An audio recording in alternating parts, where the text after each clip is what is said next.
Baik, Om Swastiastu. Perkenalkan kami dari SGDA 9. Pada video kali ini kami akan mempresentasikan student project kami yang berjudul DNA Profiling.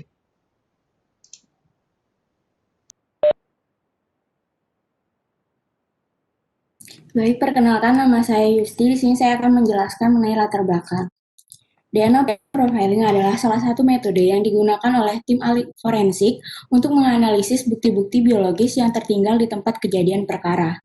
DNA profiling terbukti efektif untuk menyelesaikan masalah-masalah seperti pembuktian keterlibatan seseorang dalam tindakan kriminal, penentuan hubungan kekerabatan, dan pengenalan korban bencana alam. Identifikasi DNA telah berkembang sangat pesat, yang mana penerapan teknologi DNA sangat membantu polisi untuk memecahkan suatu kasus lebih cepat dan akurat.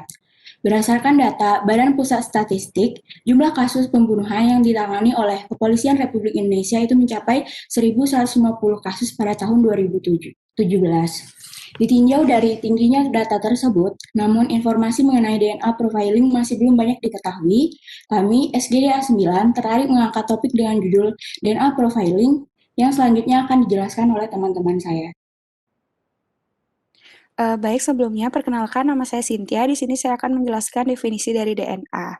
DNA atau yang biasa disebut deoksiribonucleic acid merupakan polimer asam nukleat yang tersusun secara sistematis dan membawa informasi genetik yang akan diturunkan pada keturunan yang selanjutnya. DNA disusun dalam bentuk kodon berupa 3 pasang basa nukleotida dan dia tersusun atas gula deoksiribosa, basa, dan fosfat, lalu membentuk untai heliks ganda yang disatukan oleh ikatan hidrogen antara basa-basa yang ada. 4 basa yang terdapat di dalam DNA yaitu ada adenin, sitosin, guanin, dan timin. Guanin sendiri akan membentuk 3 ikatan hidrogen dengan sitosin, lalu adenin akan membentuk 2 ikatan hidrogen dengan timin. Selanjutnya akan dijelaskan oleh teman saya. Terima kasih. Baik, perkenalkan saya Utama akan melanjutkan. Pemanfaatan DNA profiling ini pertama kali digunakan dalam kasus kedokteran forensik adalah tahun 1987 oleh Dr. Alex Jeffrey yang merupakan seorang peneliti genetik dari Universitas Leicester di Inggris. Jadi pertama kali dokter ini menerapkan pemanfaatan DNA profiling untuk kasus kekerasan seksual yang akan dibuktikan di ranah hukum. Kemudian terbukti bahwa penelitian Dr. Alex Jeffrey ini membuahkan hasil dan nantinya akan bekerja sama dengan peneliti di dunia untuk meneruskan kejelasan dari DNA profiling dalam ranah kedokteran forensik. Baik, selanjutnya akan dijelaskan oleh rekan saya. Baik, perkenalkan saya Wahyu. Di sini saya akan menjelaskan mengenai kuantifikasi DNA. Kuantifikasi DNA adalah prosedur untuk mengetahui konsentrasi dan kualitas DNA yang telah diekstraksi, yang biasanya menggunakan alat berupa spektrofotometer Genekuan 1300, yang sebelum dilakukannya pengukuran, itu biasanya dilakukan pembersihan kuvet terlebih dahulu menggunakan alkohol dan aqueous, serta dilakukan kalibrasi. Nah, kuantifikasi DNA ini merupakan proses untuk memastikan bahwa DNA yang didapatkan itu benar-benar berasal dari manusia. Selain itu, kuantifikasi DNA ini juga merupakan sampel penting dalam pemeriksaan PCR. Nah, dalam pemeriksaan DNA ini tidak diharapkan jumlah DNA yang terlalu kecil ataupun terlalu besar, karena jika terlalu besar jumlahnya maka dapat menyebabkan kesulitan dalam interpretasi dan memakan waktu yang cukup lama.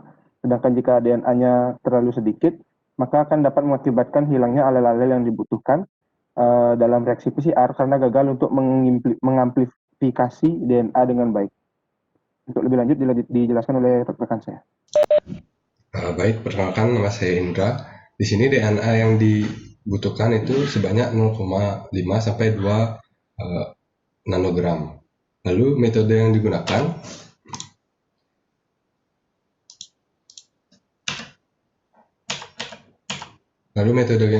digunakan itu merupakan absorbansi dan fluorescence. Nah, di sini setelah pewarnaan menggunakan ethidium bromide. Namun kekurangan dan metode ini tidak begitu sensitif dalam pengukuran dan tidak spesifik untuk DNA, sehingga protein kontaminan dan fenol sisa ekstraksi dapat memberi perhitungan yang salah.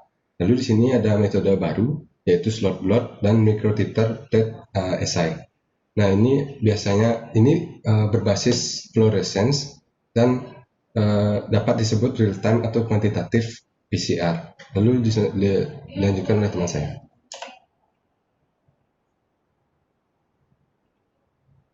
Perkenalkan, saya Winda. Di sini saya akan menjelaskan mengenai DNA dalam barang bukti forensik. Segala tindak kejahatan yang terjadi pastinya akan meninggalkan jejak atau bukti. Dan setiap tempat kejadian perkara akan segera ditutup menggunakan polis lain untuk mencegah pencemaran bukti-bukti dan mengamankan lokasi agar aparat hukum lebih mudah melakukan penyelidikan. Kemudian, aparat hukum akan meminta dokter yang ahli di bidang forensik untuk membantu mengungkapkan kejahatan sebelum bukti-bukti hilang atau dirusak. Seluruh barang bukti yang ditemukan di TKP akan diamankan sampelnya, kemudian dibawa ke laboratorium untuk mendapatkan bukti-bukti pendukung.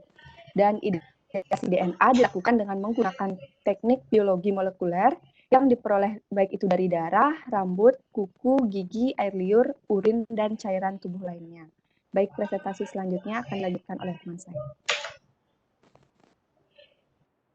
Baik, perkenalkan saya Irfan. Saya akan melanjutkan di sini untuk pelacakan identitas forensik merupakan pemeriksaan yang dilakukan dengan menyocokkan antara DNA korban dengan terduga keluarga korban. Sampel tes sidik DNA yang digunakan dapat berasal dari hampir seluruh sampel biologis tubuh, tetapi yang umum dan sering dilakukan ialah darah, rambut, buccal swab atau usapan mulut pada pipi bagian dalam, serta kuku. Dalam kasus-kasus forensik, sampel biologis yang didapatkan di tempat kejadian perkara atau TKP dapat dijadikan tes sidik DNA, serta sampel lainnya tersebut meliputi sperma, daging, tulang, kulit, dan air liur. Baik, selanjutnya bisa dilanjutkan oleh teman saya. Perkenalkan, nama saya Adit. Saya akan melanjutkan presentasi berikutnya mengenai tentang identifikasi forensik dengan tes sidik DNA. Jadi, yang pertama, identifikasi forensik suatu pemeriksaan yang akan dilakukan pada kasus tindak kejahatan yang korbannya tidak dikenal, maupun kasus non-kriminal seperti kecelakaan, korban bencana alam, serta kasus penintas atau menentukan orang tua. Selanjutnya itu, sidik DNA merupakan suatu gambaran pola potongan DNA dari setiap individu yang berbeda. Nah, hasil profil DNA dapat diperoleh dari yang pertama, darah, tulang, rambut, atau jaringan tubuh yang lain. Yang ketiga, ada sampel yang terdapat dari barang bukti dan juga tersangka. Yang ketiga, mengekstrak DNA yang didapat lalu dianalisa untuk melihat suatu daerah khusus pada DNA marker. Selanjutnya akan dilanjutkan oleh rekan saya.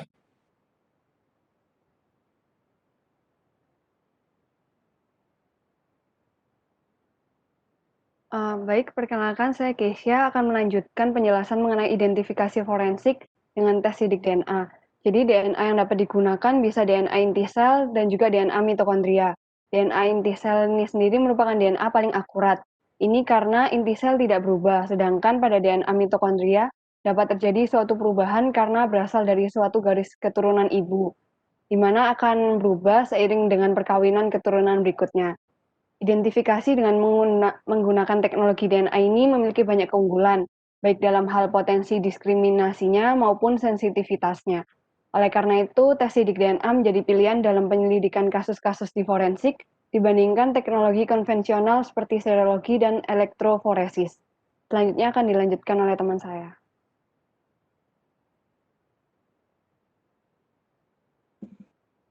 Baik, perkenalkan nama saya Eka. Di sini saya akan menjelaskan mengenai analisis RFLP. Jadi analisis RFLP di sini merupakan suatu analisis yang menggunakan suatu teknik sidik DNA dengan panjang yang bervariasi berdasarkan deteksi fragmen DNA.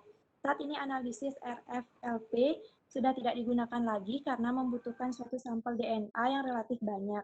Sampel yang diperoleh sudah terdegradasi oleh faktor lingkungan seperti jamur. Dan terdapat suatu analisis yang lebih efisien ketimbangkan dengan analisis RFLP. Jadi sampel DNA yang diisolasi kemudian dipotong dengan enzim khusus yaitu restriction endonuklease. Dan di sini hasil akhirnya adalah pita-pita sidik DNA yang unik di setiap individunya. Keberhasilan dari analisis ini sangat bergantung kepada isolasi sejumlah DNA yang tidak terdegradasi. Jadi terdapat suatu teknik lainnya yang digunakan teknik sidik DNA yaitu simple tandem repeat. Baik, sekian dari saya. Terima kasih.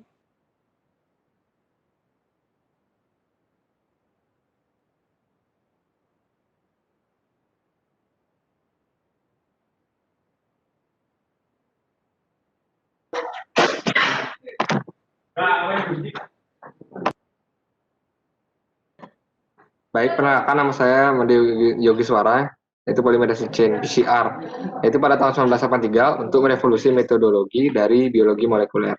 PCR yaitu suatu proses yang didasarkan pada reaksi enzimatik in vitro dalam amplifikasi DNA pada target tertentu dengan cara mensintesis molekul DNA baru yang berkomplement dengan molekul DNA target dengan bantuan enzim dan oligonukleotida sebagai primer dalam suatu termosiler.